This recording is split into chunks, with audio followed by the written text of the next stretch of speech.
નમસ્કાર દર્શક મિત્રો, રિયલ સમાચારમાં આપનું સ્વાગત છે। સમાચારોની શરૂઆત કરીએ તે પહેલા એક નજર કરીએ આજના મુખ્ય સમાચાર પર। સુરત મેટ્રોનો નવો માઇલસ્ટોન, ડ્રીમ સિટીથી અલથાણ રૂટ પર ટ્રાયલ શરૂ થયા। ડિંડોલી વિસ્તારમાં ગંભીર અકસ્માત સર્જાયો, સુરત કોર્પોરેશનના કર્મચારીનું મોત। પાર્લે પોઈન્ટ વિસ્તારમાં હની ટ્રેપ કૌભાંડનો પર્દાફાશ, 2 મહિલા સહિત 5 ઝડપાયા। અમરોલીમાં સામાન્ય એવી બોલાચાલીમાં યુવક પર હુમલો, 19 વર્ષીય યુવકનું થયું મોત।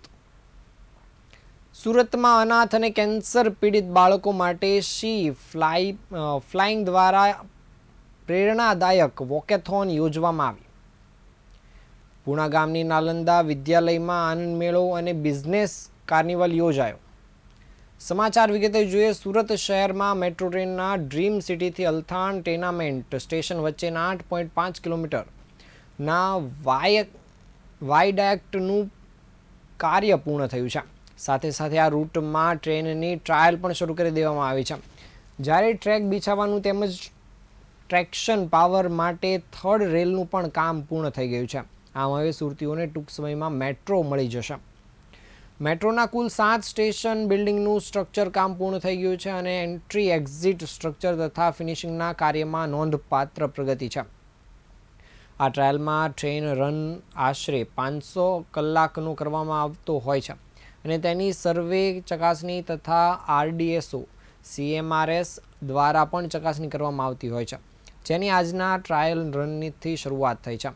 હવે સ્થાનિક સ્વરાજની ચૂંટણીઓ ગમે ત્યારે જાહેર થવાની છે, ત્યારે સુરત મહાનગરપાલિકા સહિત 15 મહાપાલિકાઓની પણ ચૂંટણી યોજાશે, જેથી ચૂંટણી પહેલાં જ મેટ્રોની ટ્રાયલ કરવામાં આવી હોવાનું રાજકીય વર્તુળમાં ચર્ચાઈ રહ્યું છે। સત્તા પક્ષ ભાજપ દ્વારા ટ્રાયલ રન કરીને તેનો ફાયદો મનપાની ચૂંટણીમાં ઉઠાવવાના મૂડમાં હોય તેવું લાગી રહ્યું છે। 18 જાન્યુઆરી 2021થી મેટ્રો રેલની કામગીરીના શ્રી ગણેશ થયા હતા। 40.45 કિલોમીટરના 2 રૂટ પર તબક્કાવાર મેટ્રો રેલ દોડશે, જેમાં ડ્રીમ સિટીથી અલથાણ અને સારોલીથી ભેસાણ એમ 2 કોરિડોર આવેલા છે। 5 વર્ષની મેટ્રોની ચાલી રહેલી કામગીરીના કારણે શહેરીજનો હવે હાઈ તોબા પુકારી રહ્યા છે। શહેરમાં ટ્રાફિકની પરેશાનીની સાથે સાથે લોકોના ધંધા રોજગાર પર પણ મોટી અસર પડી છે, ત્યારે હવે આ પ્રોજેક્ટ શરૂ થાય તેવી શહેરીજનો કાગડોળે રાહ જોઈ રહ્યા છે, જેથી આ સમસ્યાનો અંત આવે। પરંતુ મેટ્રોના સત્તાધીશોના જણાવ્યા અનુસાર જૂન 2026 સુધીમાં મેટ્રો ફૂલ ક્લોઝમાં શરૂ થઈ જશે તેવું જણાવાયું છે। આ તારીખ બાદ મેટ્રોના શુભારંભ માટે નવી કોઈ તારીખ ના આવે તેવી આશા શહેરીજનો રાખી રહ્યા છે।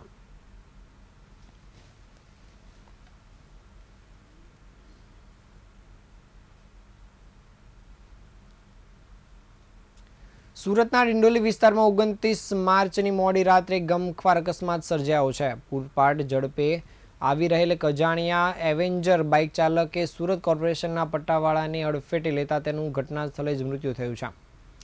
આ ઘટનાને પગલે સ્થાનિક વિસ્તારમાં ચકચાર મચી ગઈ હતી। અકસ્માત સર્જાયા બાદ એવેન્જર બાઇકનો ચાલક પોતાની ગાડી લઈને ફરાર થઈ ગયો હતો। તેની શોધખોળ હાલ પોલીસ દ્વારા કરવામાં આવી રહી છે। મૃતક યુવાનની ઓળખ 32 વર્ષીય શુભમ બિહડે તરીકે થઈ છે। શુભમ મૂળ સુરત મહાનગરપાલિકામાં પ્યુન તરીકે ફરજ બજાવતો હતો। રવિવારે મોડી રાત્રે જ્યારે તે કામ પતાવીને પોતાના ઘરે પરત ફરી રહ્યો હતો, ત્યારે ડિંડોલી વિસ્તારમાં અકસ્માત સર્જાયો હતો। શુભમ ડિંડોલીના ખરવાસા રોડ પર આવેલ કૃષ્ણ કુંજ સોસાયટીમાં રહેતો હતો। તે પોતાના પરિવારનો આધાર સ્તંભ હતો, જેના અકાળે અવસાનથી પરિવારમાં ગમગીની છવાઈ ગઈ છે। પ્રત્યક્ષદર્શીઓના જણાવ્યા અનુસાર શુભમ જ્યારે 4 રસ્તા પરથી પસાર થઈ રહ્યો હતો, ત્યારે સામેથી પૂરપાટ ઝડપે એક એવેન્જર બાઇક ચાલક આવી રહ્યો હતો। બાઇક ચાલકે સ્ટીયરિંગ પરથી કાબુ ગુમાવતા શુભમને જોરદાર ટક્કર મારી હતી। આ ટક્કર એટલી ભયાનક હતી કે શુભમ હવામાં ફંગોળાયો હતો અને જે બાદ તેને માથા અને શરીરના અન્ય ભાગમાં ઈજા પહોંચી હતી, જેને કારણે તેનું મૃત્યુ થયું હતું। જ્યારે ડિંડોલી પોલીસને જાણ કરવામાં આવતા જ પોલીસ કાફલો ઘટના સ્થળ પર દોડી આવ્યો હતો અને પોલીસ દ્વારા બાઇક ચાલક વિરુદ્ધ હિટ એન્ડ રનનો ગુનો નોંધીને આગળની તપાસ કામગીરી શરૂ કરવામાં આવી છે।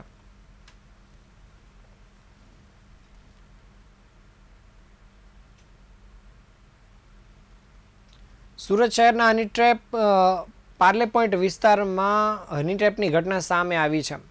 ઓનલાઈન વેબસાઇટ પર ફિમેલ સર્વિસ શોધવી કન્સ્ટ્રક્શન સાઇટના સુપરવાઇઝરને ભારે પડી હતી।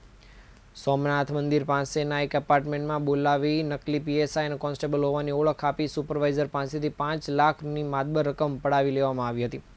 પોલીસે આ ગેંગના 2 મહિલા સહિત 5ની ધરપકડ કરી છે, જ્યારે મુખ્ય સૂત્રધાર હજુ પોલીસ પકડથી દૂર છે.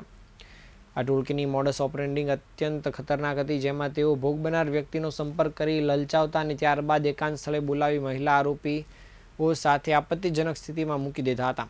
આ સ્થિતિનો લાભ ઉઠાવી ટોળકી દ્વારા પીડિતને બ્લેકમેલ કરી મોટા પ્રમાણમાં નાણાં પડાવવામાં આવતા હતા. પોલીસ તપાસમાં ટોળકીના તાર ઊંડે સુધી જોડાયેલા હોવાનું સામે આવ્યું છે. આ પોલીસ દ્વારા આ ફરિયાદ મળતા તપાસ કામગીરી શરૂ કરવામાં આવી હતી અને તપાસના આધારે પોલીસે કુલ 5 આરોપીની ધરપકડ કરી છે. પોલીસે આકાશ વાઘેલા, પિયુષ ગોસ્વામી, ખેતારામ પરમાર, રાજવી દેવગણિયા અને પ્રાંજલી ઉર્ફે પ્રાંસી રાજપૂતનો ધરપકડ કરવામાં આવી છે. આખી ગેંગનો માસ્ટરમાઇન્ડ રમેશ પાલહાર પોલીસ પકડથી દૂર છે, જેને વોન્ટેડ જાહેર કરીને તેની શોધખોળ શરૂ કરી દેવાઈ છે.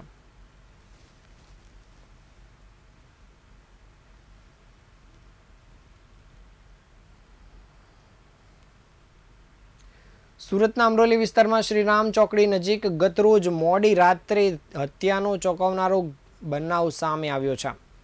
સામાન્ય બોલાચાલી દરમિયાન થયેલા વિવાદે ઉગ્ર સ્વરૂપ ધારણ કરતા 19 વર્ષીય મહેન્દ્ર નામના યુવક પર અજાણ્યા શખ્સો દ્વારા જીવલેણ હુમલો કરવામાં આવ્યો હતો. હુમલામાં ગંભીર રીતે ઘાયલ થયેલા મહેન્દ્રને તાત્કાલિક સારવાર માટે હોસ્પિટલમાં ખસેડવામાં આવ્યો હતો, પણ ટૂંકી સારવાર દરમિયાન જ તેનું મૃત્યુ થયું હતું. પ્રાથમિક તપાસ મુજબ હત્યાનું ચોક્કસ કારણ હજુ સુધી સામે આવ્યું નથી, પરંતુ પોલીસ દ્વારા આ મામલે ગુનો નોંધીને તપાસ કામગીરી શરૂ કરવામાં આવી છે.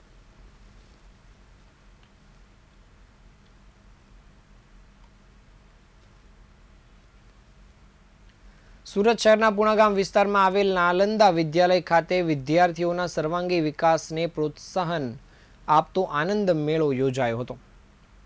હજારો લોકોની હાજરી વચ્ચે આ કાર્યક્રમ ઉત્સાહ અને સર્જનાત્મકતાનો અનોખો પ્રતીક બની ગયો હતો. આ સાથે જ બિઝનેસ કાર્નિવલ પણ યોજવામાં આવ્યો હતો.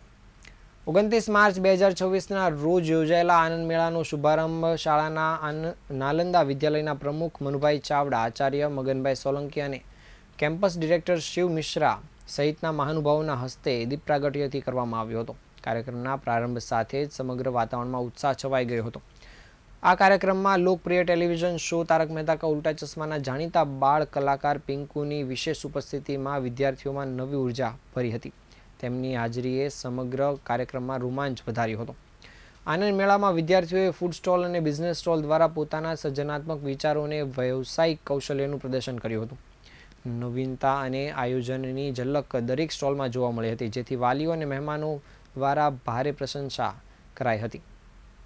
બાલભવનથી લઈને ધોરણ 12 સુધીના ગુજરાતી અને અંગ્રેજી માધ્યમના તેજસ્વી વિદ્યાર્થીઓનું સન્માન પણ આ કાર્યક્રમ હેઠળ કરવામાં આવ્યું હતું. સાથે જ નારી શક્તિના સન્માન રૂપે શાળાની તમામ શિક્ષિકાઓને સન્માનપત્ર આપી તેમનું ગૌરવ વધારવામાં આવ્યું હતું. આજના સમયમાં મહિલાઓ પણ પુરુષો સમોવડી બની રહે તેમજ મહિલાઓને સન્માન આપવા માટે મહિલાઓનું વિશેષ સન્માન કરવામાં આવ્યું હતું. આ આનંદ મેળામાં આશરે 15,000થી વધુ લોકોએ હાજરી આપી કાર્યક્રમને અભૂતપૂર્વ સફળ બનાવ્યો હતો.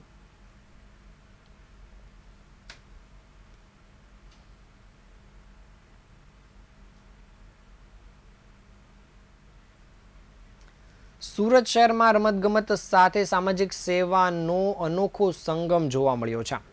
કુસમાડા વિસ્તારમાં આવેલ જીબી ગ્રાઉન્ડ ખાતે સમસ્ત ભૂતિયા ગામ પરિવાર દ્વારા ભવ્ય ક્રિકેટ ટુર્નામેન્ટ ભૂતિયા ગામ પ્રીમિયર લીગનું આયોજન કરવામાં આવ્યું છે. મેચ જીતીને મન જીતીશુંના સૂત્ર સાથે યોજાયેલ આ ક્રિકેટ મહાકુંભમાં ખેલદિલી સાથે સામાજિક જવાબદારીનું પણ સુંદર પ્રતિબિંબ જોવા મળ્યું હતું. ભૂતિયા ગામ પરિવાર દ્વારા યોજાયેલ ટુર્નામેન્ટની ભવ્ય શરૂઆત 27 તારીખના રોજ થઈ હતી. કાર્યક્રમમાં ધારાસભ્ય કુમારભાઈ કાનાણી સહિત સુરતના અનેક રાજકીય અને સામાજિક અગ્રણીઓએ હાજરી આપી હતી અને ખેલાડીઓનો ઉત્સાહ વધાર્યો હતો. આ ઉપરાંત ધારાસભ્ય કુમાર કાનાણી પોતે ક્રિકેટ રમ્યા હતા. આ ક્રિકેટ ટુર્નામેન્ટ સાથે જ સામાજિક સેવાના ભાગરૂપે રવિવારના રોજ જીવન જ્યોત બ્લડ બેંકના સહયોગથી રક્તદાન કેમ્પ પણ યોજવામાં આવ્યો હતો.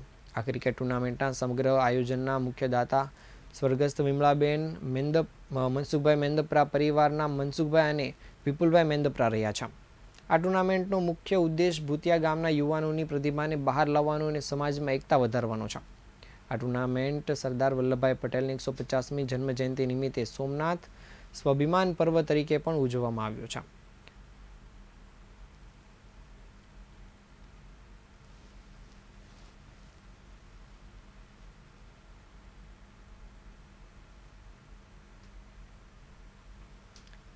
સુરત શહેરની જાણીતી શૈક્ષણિક સંસ્થા મધુવન ઇન્ટરનેશનલ સ્કૂલ તેના શિક્ષણ અને સંસ્કારના 10મા યશસ્વી વર્ષમાં પ્રવેશ કરવા જઈ રહી છે. આ ખાસ અવસરને યાદગાર બનાવવા માટે શાળા પરિવાર દ્વારા 29 માર્ચને રવિવારના રોજ એક ભવ્ય સાંસ્કૃતિક કાર્યક્રમનું આયોજન કરવામાં આવ્યું હતું. બાળકોના સર્વાંગી વિકાસ અને ભારતીય સંસ્કૃતિના ઉમદા આદર્શોને ઉજાગર કરવાના ઉમદા હેતુ સાથે આ વર્ષે મહાભારત વિષય પર વિશેષ પ્રસ્તુતિ કરવામાં આવી હતી. શિક્ષણનું યુદ્ધ ક્ષેત્ર અને સંસ્કારનું શસ્ત્ર જેવા સૂત્ર સાથે યોજાયેલા આ કાર્યક્રમમાં વિદ્યાર્થીઓ પોતાની અદમ્ય શક્તિઓનું પ્રદર્શન કર્યું હતું. શાળા દ્વારા વર્ષ 2026 અને 27 માટે પ્રવેશ પ્રક્રિયા શરૂ કરી દેવામાં આવી છે. ત્યારે 10મા વર્ષની ઉજવણીના ભાગરૂપે શાળાએ કેટલીક વિશેષ જાહેરાતો પણ કરી છે. નવા પ્રવેશ મેળવનાર બાળકોને પુસ્તકો, સ્ટેશનરી કીટ અને સ્કૂલ બેગ ભેટ આપવામાં આવશે. તેમજ ધોરણ 1 થી 12 ના વિદ્યાર્થીઓને સ્ટેશનરી કીટ અને સ્કૂલ બેગની ગિફ્ટ પણ અપાશે. જ્યારે એડમિશન અપાવનાર અને લેનાર વાલીઓને 1000ની સ્કોલરશિપ કૂપન પણ આપવામાં આવશે.